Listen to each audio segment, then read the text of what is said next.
In this video, we're going to take a look at the PO Close integrator.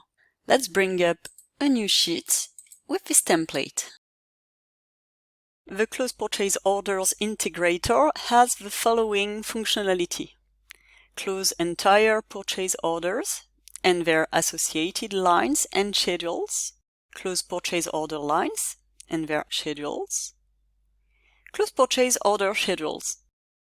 In order to close a PO, you can start by downloading it to take a closer look at the PO details.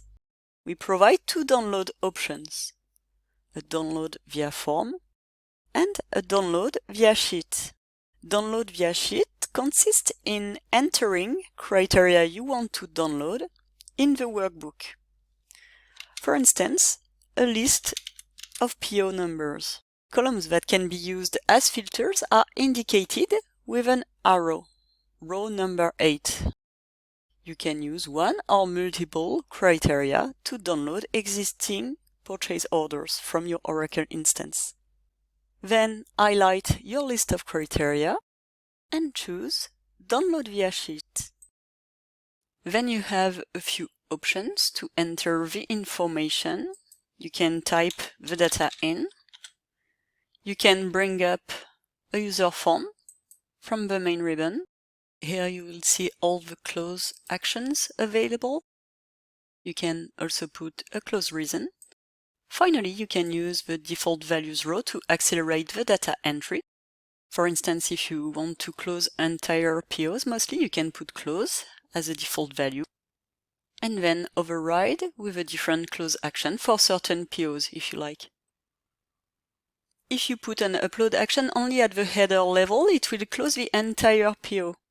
If you want to close only the line level or schedule level, put the upload action at the corresponding levels. Let's do that for this PO. We're going to close only line number 2.